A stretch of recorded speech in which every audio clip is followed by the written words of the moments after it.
Assalamualaikum warahmatullahi wabarakatuh. Perkenalkan, nama saya Safira Zara Asifa dengan NIM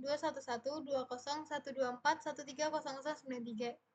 Di video kali ini, saya dari Teknik Komputer Angkatan tahun 2024, saya ingin menjelaskan mengenai program dari aplikasi yang telah saya ciptakan dalam rangka memenuhi tugas akhir praktikum pemrograman dasar. Aplikasi yang saya ciptakan ini yaitu saya beri nama manajemen tugas berdasarkan prioritas. Di sini, jika saya run kodenya dan kita akan muncul ke halaman login. Halaman login ini kita dapat memasukkan username dan password yang telah kita simpan. Lalu kita beri perintah login dan jika ada login berhasil maka akan lanjut ke page selanjutnya. Lalu di sini kita dapat memasukkan tugas yang kita miliki.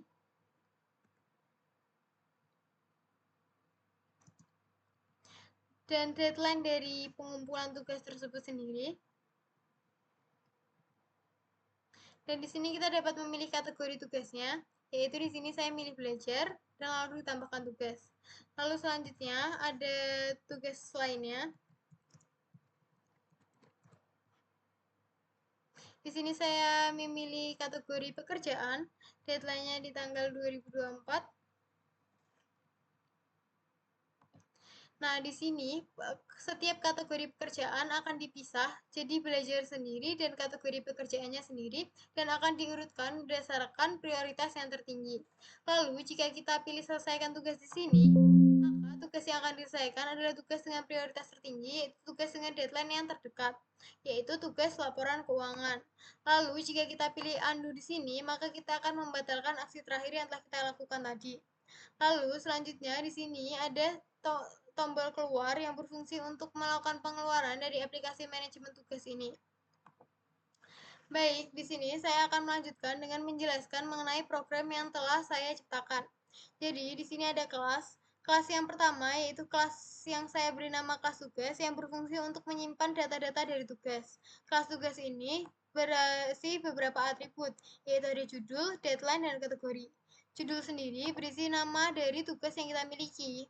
Lalu ada deadline, deadline ini berkaitan dengan jatuh temponya. Lalu ada kategori, yaitu kategori yang dimiliki dari tugas itu apa. Lalu di sini juga ada metode khusus, yaitu ada metode it yang berfungsi sebagai pembanding antara tugas satu dengan tugas lainnya berdasarkan jarak waktu temponya, sehingga dapat diurutkan berdasarkan prioritas. Lalu selanjutnya ada kelas to-do list. Kelas to-do list ini yaitu ada yang pertama ada stack, ada teks, maaf. Teks ini maksudnya adalah menggunakan priority queue yang secara otomatis mengurutkan tugas berdasarkan prioritas. Lalu ada bagian undo stack. Undo stack ini berfungsi untuk menyimpan tindakan terakhir sehingga memungkinkan aksi undo. Lalu terdapat metode-metode yang lainnya, yaitu yang pertama ada metode add tugas. Metode add tugas ini bermakna yaitu artinya menambahkan tugas dengan atribut judul, deadline, dan kategori. Lalu jika kita menambahkan tugas maka akan disimpan ke dalam priority queue. Lalu selanjutnya, selain itu juga dia menyimpan data ke dalam undo stack untuk menggunakan fitur undo tadi. Lalu selanjutnya ada metode selesaikan tugas. Selesaikan tugas ini terdapat pengondisian, yaitu jika teksnya tidak kosong, maka kita dapat melakukan penyelesaian tugas. Tetapi jika itu kosong, maka kita tidak bisa menyelesaikan tugasnya sendiri. Lalu ada metode undo. Metode undo ini juga ada pengondisiannya, yaitu jika terdapat data di dalam undo stack, maka kita dapat melakukan undo, tetapi jika tidak dapat, maka akan muncul informasi yaitu info tidak ada aksi yang dapat di-undo. Selanjutnya di metode undo sendiri yaitu ada metode undo stack. Kita akan mengundo berdasarkan action yang kita lakukan. Jadi, jika actionnya menambahkan, maka kita dapat memanggil dari metode remove specific tugas. Tetapi, jika kita action yang terakhir adalah remove, maka kita hanya mengembalikan tugas yang sudah kita berikan tadi, yaitu dengan simbol put. Selanjutnya ada metode remove specific tugas. Ini berkaitan dengan cara kerja undo tadi. Jadi, dia dipanggil jika action terakhir yang dilakukan adalah menambahkan tugas. Selanjutnya, kita akan membahas tentang GUI dari aplikasi manajemen tugas yang telah saya ciptakan. Jadi, di sini ada dua kelas, yaitu ada kelas login app dan kelas satunya adalah kelas to do app. Dimulai dari kelas login app dulu. Jadi, yang pertama kita mengatur root-nya. Jadi, root itu adalah akar dari aplikasi manajemen tugas GUI-nya kita. GUI. Nah, di sini kita mengatur dari rootnya itu, kita mengatur title-nya, geometri, dan configurate. Di sini title-nya saya atur login, seperti yang tadi saya tampilkan. Geometrinya di ukuran 503 kali 300 dengan background warna pink. Lalu di dalam login ini terdapat beberapa label, yaitu yang pertama ada label login, lalu ada label username, lalu ada label password. Lalu kita bisa meminta memasukkan data dari username dan password tadi dengan menggunakan self username entry dan self password entry. Di sini kita dapat mengatur fontnya sesuai keinginan kita, seperti ini menjadi font Arial, ukurannya juga bisa diatur, dengan backgroundnya juga bisa diatur. Selanjutnya juga ada tombol button di sini, yaitu login, yang jika kita klik maka itu melakukan eksekusi dari username dan password yang telah kita masukkan tadi. Di sini ada function loginnya sendiri. Jadi dari username yang kita dapatkan dengan password yang kita dapatkan itu akan diperiksa. Jika username-nya Safira dan passwordnya sesuai, maka kita dapat berhasil login. Tetapi jika password dan username-nya salah, maka akan muncul pesan peringatan, yaitu login username atau password salah. Selanjutnya ada kelas to do app. Kelas to do app ini pertama-tama yang kita lakukan ini adalah mengatur rootnya atau akarnya tadi. Title-nya yang saya gunakan kali ini adalah aplikasi manajemen tugas berdasarkan tanggal.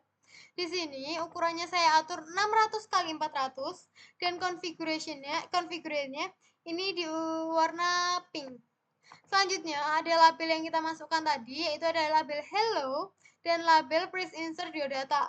Di sini saya atur juga fontnya, ukurannya, dan letaknya di X sama dengan 230 dan Y sama dengan 5. Lalu di sini ada beberapa elemen yang saya masukkan, yaitu yang pertama ada input tugas. Jadi yang pertama ini ada labelnya, yaitu nama tugas titik 2 dengan font Arial ukuran 15, dan di sini saya memasukkan nama tugasnya dengan self tugas entry di sini. Selanjutnya ada bagian input deadline. Input deadline ini saya masukkan labelnya, yaitu tanggal YYYMMDD. Lalu di sini untuk memasukkan tanggalnya sendiri saya juga memasukkan self tanggal entry. Lalu selanjutnya ada drop down untuk kategori. Jadi ini berfungsi untuk memilih kategori yang kita mau. Di sini ada pekerjaan, belajar, dan pribadi. Selanjutnya ada tombol tambah tugas. Tombol tambah tugas ini menggunakan font Helvetica ukuran 13 di tempatnya di X dan Y berikut. Lalu ada tombol hapus tugas dengan teksnya selesaikan tugas dengan Helvetica ukuran 13. Lalu selanjutnya ada tombol undo. Tombol undo-nya sendiri di Helvetica sama dengan di tempat yang berbeda. Lalu ada tombol keluar dan ada juga area tampilan tugas atau list box yang tadi jika kita melakukan penambahan tugas maka tugasnya akan masuk ke dalam list box tersebut.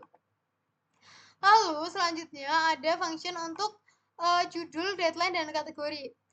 Jika deadline yang dimasukkan atau jatuh tempo yang dimasukkan sesuai, maka dapat memvalidasi tanggal sehingga dapat dimasukkan ke dalam list box. Tetapi jika salah, maka akan muncul pesan peringatan error masukkan tanggal dengan format yang benar. Lalu selanjutnya judul. Jadi judulnya ini harus terisi. Dan jika tidak terisi, maka akan memunculkan pesan error nama tugas tidak boleh kosong. Lalu selanjutnya ada function selesaikan tugas. Di sini berfungsi untuk menghapus tugas berdasarkan prioritas tertinggi. Namun, kita harus melihat di sini ada pengondisian, yaitu if tugas, jika ada tugasnya maka tugas selesai dengan tugas judulnya telah diselesaikan. Tetapi jika ternyata tidak ada tugas yang tersisa, maka akan muncul informasi bahwa info tidak ada tugas yang tersisa. Lalu selanjutnya ada function dari undo-nya sendiri.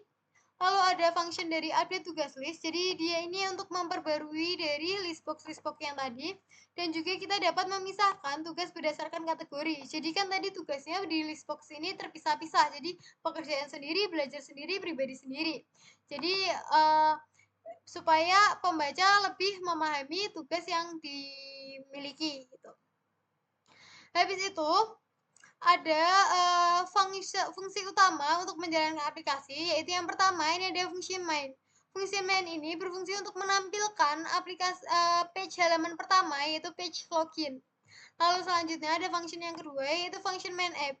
Ini berfungsi untuk melanjutkan page selanjutnya dari halaman login yang telah berhasil dimasukkan username-nya dan password dengan bagian yang sesuai. Baik, itu sekian dari saya, dari program yang telah saya ciptakan. Terima kasih. Wassalamualaikum warahmatullahi wabarakatuh.